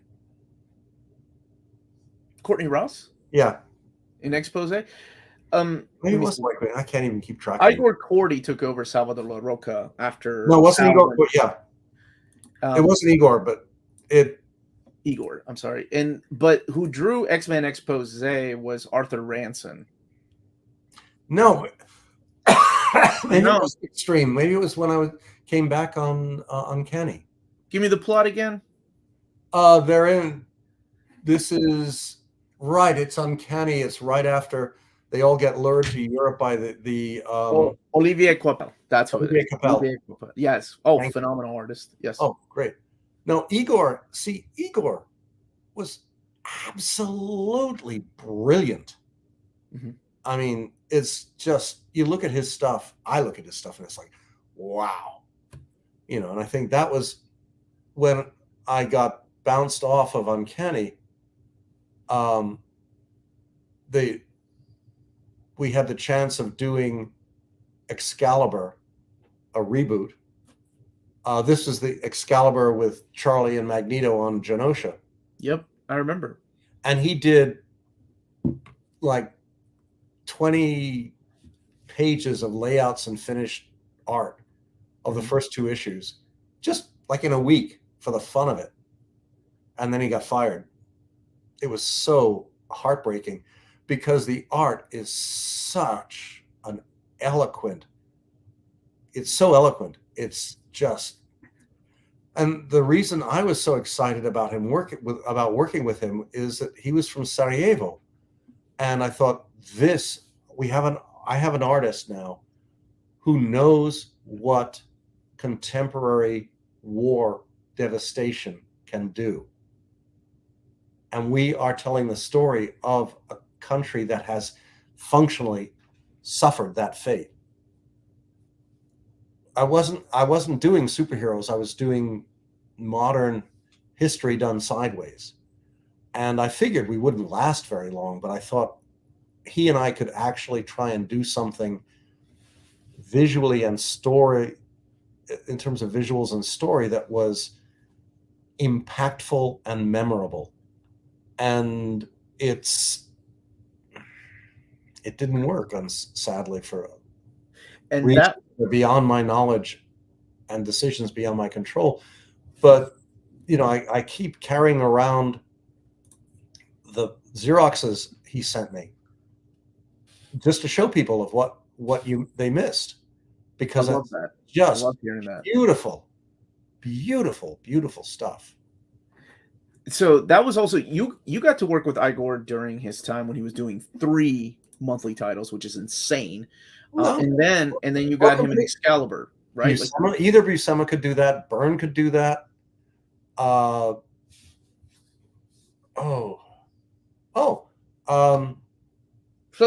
I think of Ron Lim, Mark Bagley, and Modern Day, but who else could keep not just a monthly title, but 2 or 3? Salvador La Roca? Yep. This is let me say, this is from M. Chris, as a queer person, I just want to say thank you for your fantastic stories and utilization. I thought I said Chris is a queer person. I was like, No, there's no comma. In utilization of the mutant metaphor that have helped me and so many others understand and accept ourselves. Thank you very much. I appreciate that. You get that quite a lot, don't you? You get a lot of compliments like that because of it was obviously there, like the acceptance of others. And well, it should, from my perspective, it should still be there. If there's ever a time when the world needed a fictional expression of tolerance, especially our world, especially our country, when every day seems to have some state or national leader jumping up and saying, we should restrict this, we should condemn that, that we should be afraid. I mean, if ever there was a time when the traditional vision of the ex-canon as people who stand up for understanding, for embracing the outsider, was necessary, to me, this is it. And I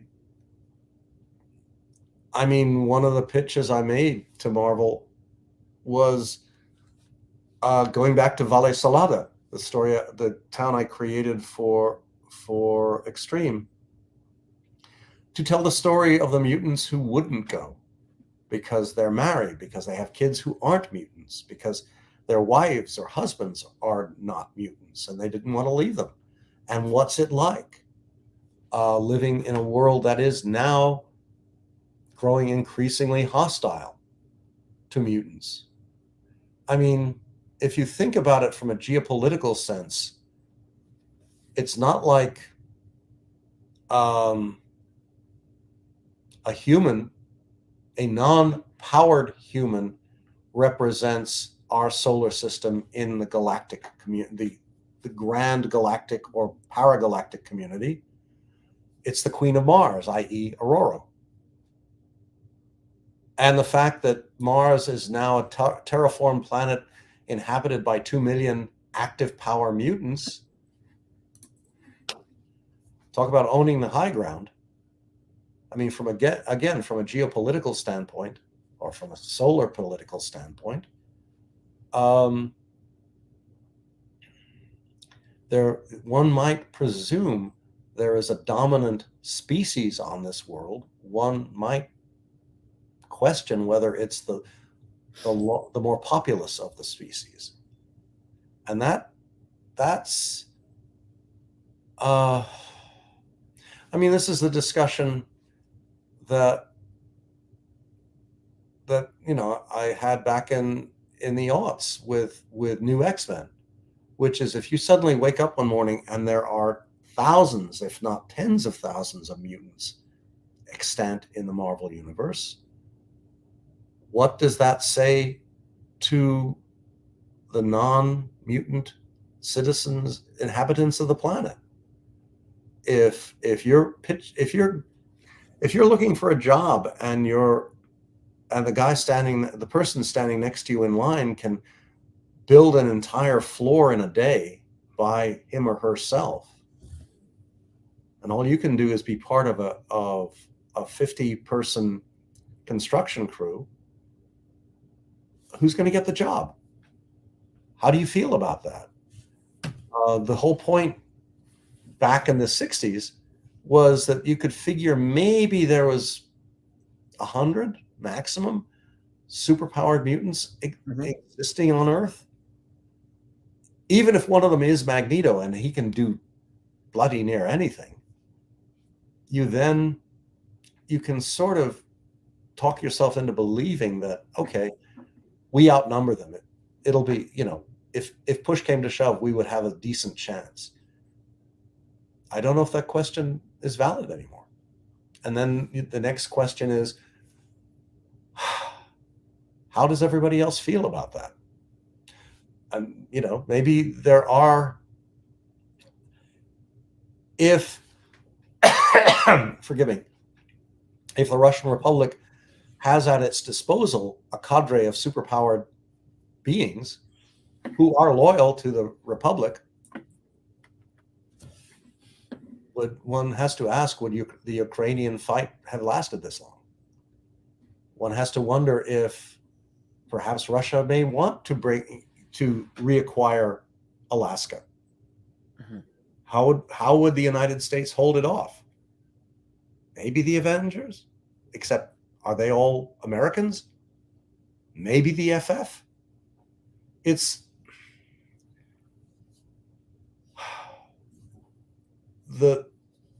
the comic book universe has gone in a very different direction than the one I grew up with. But to me, as someone who started out as a geopoliticist.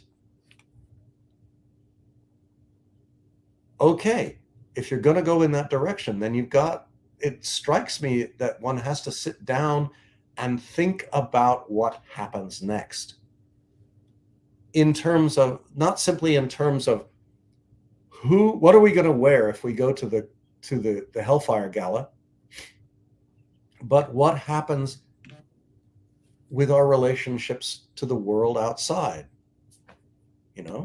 What that is one thing that Marvel has always been.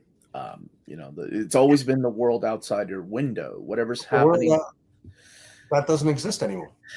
Yeah, I think a lot of it has to do, honestly, with people.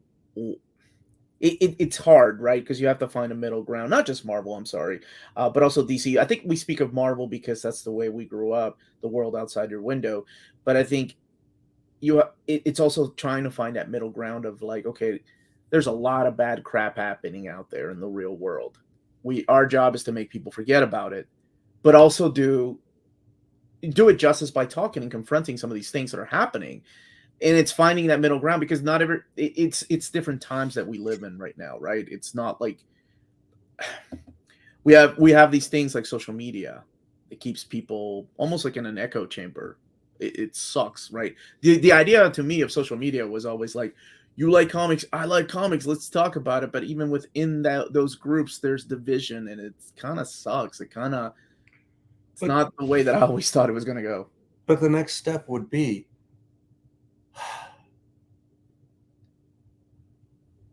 the difference, again, between DC and Marvel from when I came into the business is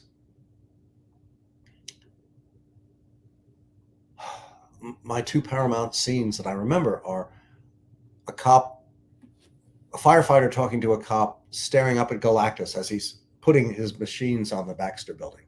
Mm-hmm. And there's Reed saying, yeah, if the world's going to end, the least I can do is have a shower and a shave and look properly for it. Yeah, classic line. Yet you've got these two civilians looking at him and saying, you think we have a chance? I don't know. But the FF's there and they're going to fight for us, so fingers crossed. Bad paraphrase.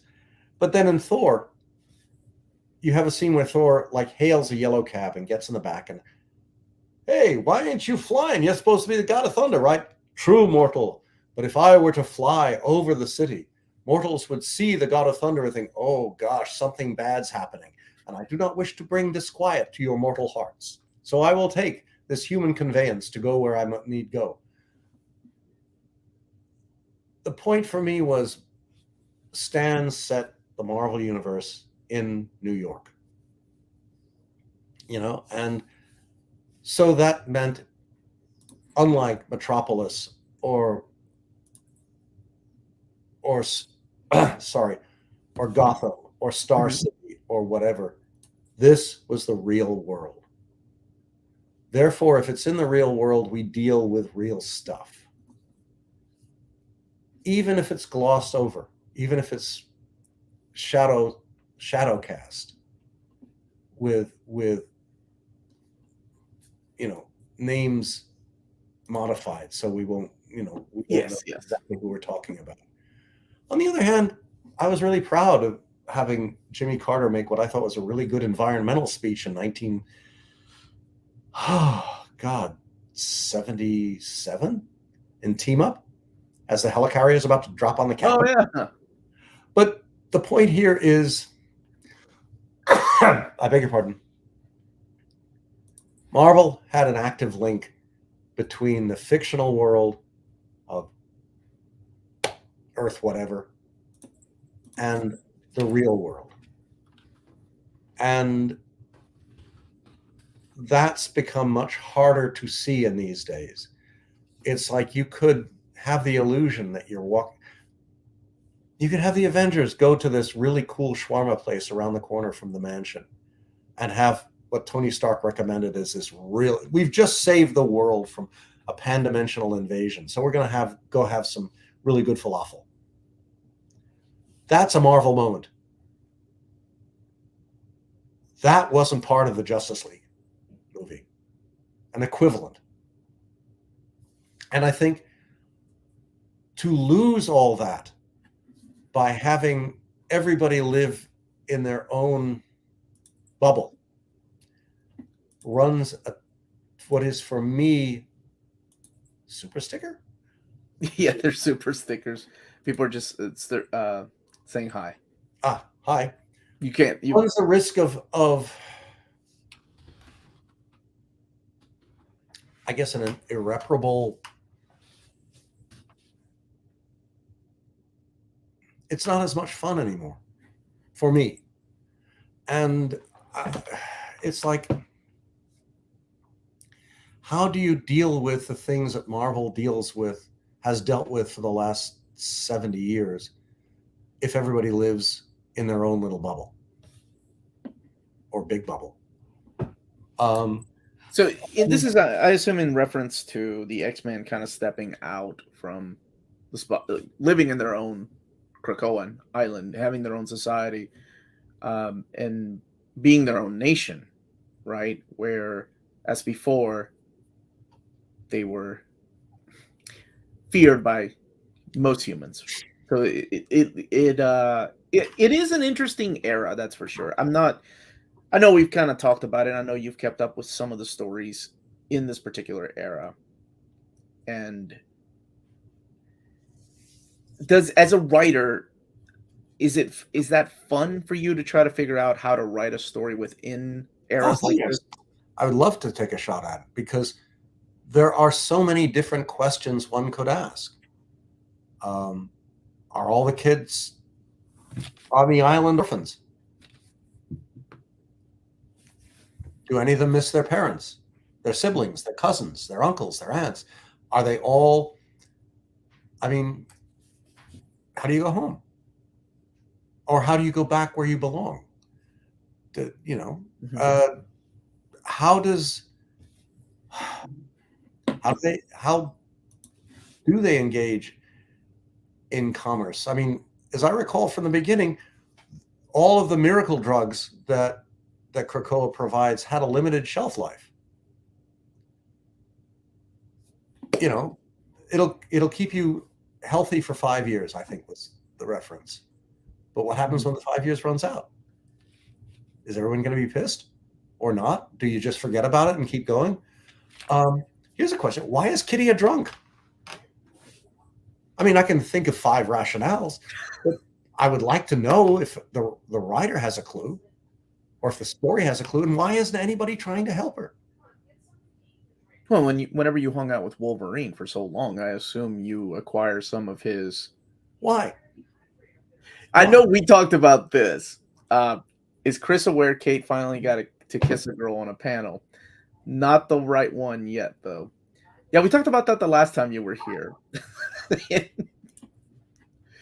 And it kind of leads into this question. Thank you, DB, for the super chat about Illyana.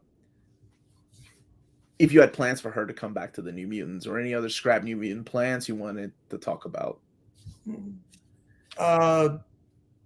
No, I don't talk about plans anymore, because they're mine and I'm not going to give them away. I mean, we were just talking earlier about how his unused Death of Wolverine story was later used a few years later. Right. So I'm not, it's just they're my stories, and I'll just change the name and make them mine officially.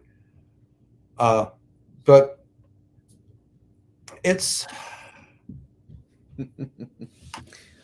petition for Candy Southern to be the human ambassador to Krakoa. I love that idea.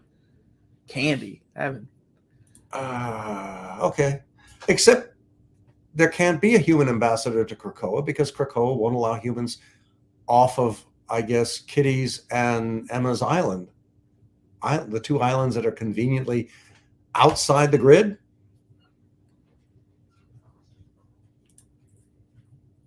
It was meant for gentler things. That's from the Mutant Massacre. It's one of the single greatest lines in literature. Thank you. I appreciate that. That's so like 30 years ago. Hey, but there's never a moment that you can't go back and visit a story between 2 panels. Remember that, Chris. Just saying. Because I'm writing it, I don't care. That's right. Do you plan for the Morlocks to ultimately have been created by Age of Apocalypse Dark Beast? I'm gonna go ahead and say no. That was a retcon You after. mean what? It was a. You know, you have to know this. After Age of Apocalypse, 4 characters got to come back to this era. One of them got traveled back in time, and it was the dark version of Hank McCoy. And I can't believe I'm even talking about this. And he was partially to blame for the creation of the Morlocks. Wait, you talking about Callisto's Morlocks? Yes. The Morlocks that got slaughtered in Mutant Massacre, those characters. Because this character, not only did he cross into our reality, the 616 universe, he went back in time. He came at an earlier time, and he had been working because he's Hank McCoy. It's a dark version of him. What? I don't get it. What's the point? I don't know. All the Morlocks are mutants who are not gorgeous and tall and wonderful with active, cool powers. These are the leftovers. The only reason they're living a mile underground is because they don't look good in skin-tight costumes and they weren't available for Charlie to draft. It's where they're the homeless mutants. They don't need to be created by anyone. Jesus. Everything.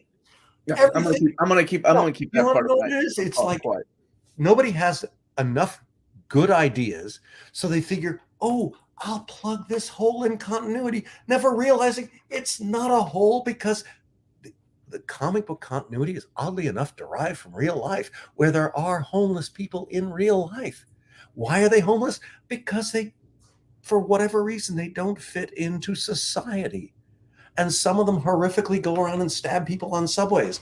Horrifically, some of them just sleep on the streets. Some of them make it to a shelter. Hoorah! Some of them pull themselves out of the gutter and make a life. But this is, for want of a better term, reality. And to try and ascribe some mythical, evil, mega rationale for it, I appreciate the effort and the thought, but golly gee whiz, give that a rest.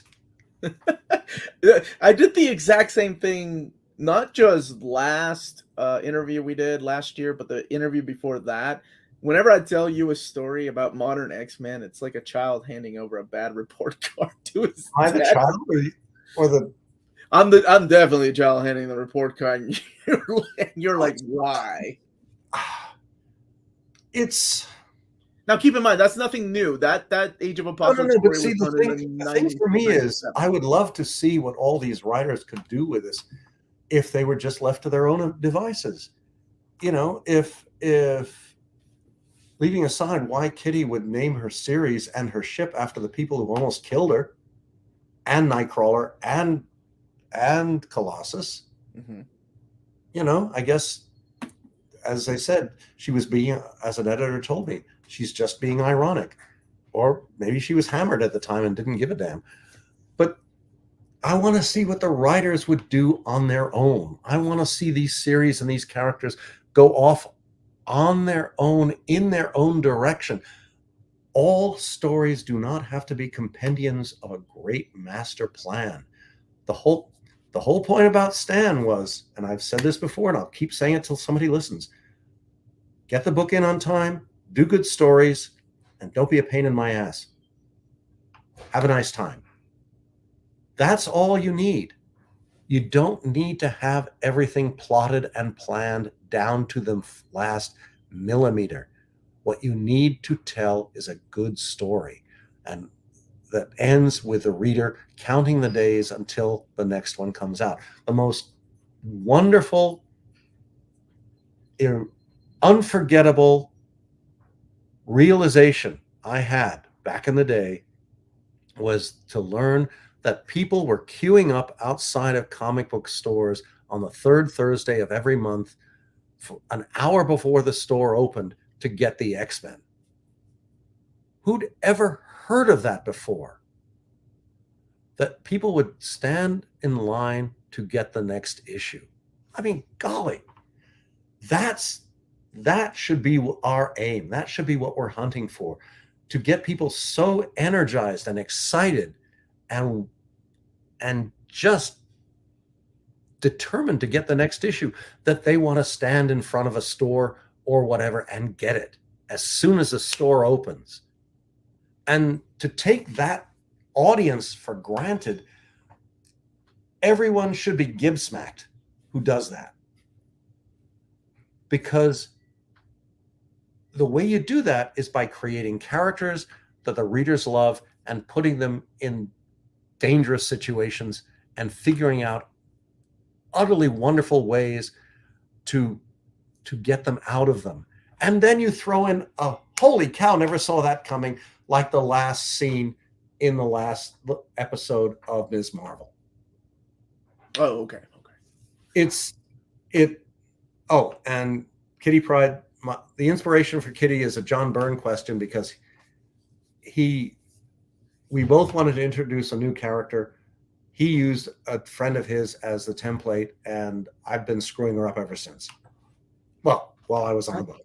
I think she's fine. She's doing fine. She has her own boat, and now she can get to Krakoa. How do you feel? How do you feel about those? Okay, because you talk about like. I'm gonna have to head off because it's been 2 hours. But last question. How do I feel about? Oh, just the characters like Apocalypse and Mr. Sinister. Somebody reminded me being with the X-Men, hanging out with the X-Men. Like, is that the evolution that you saw these characters? Hi, I'm the Prime Minister of Israel. This is the Deputy Prime Minister, Reinhard Heydrich. Okay. Fair enough. Buckle's wearing a suit. It's like, no. I mean, we all got regenerated we all got hatched from the giant mutant eggs. Okay, where'd the eggs come from? Oh, Krakoa had them. Okay, where'd Krakoa come from? I don't know. You know, it's like, it's okay. You can do anything, but at some point you have to it has to make sense, and it has to be a rationale that not only makes sense positively, but sets up possible exciting new stories down the road. If you can do that, you can do anything, but doing that is a lot harder than it looks. But again, the whole point, and I'll reiterate this one more time and then say, I really gotta go. You want to bring people back next issue.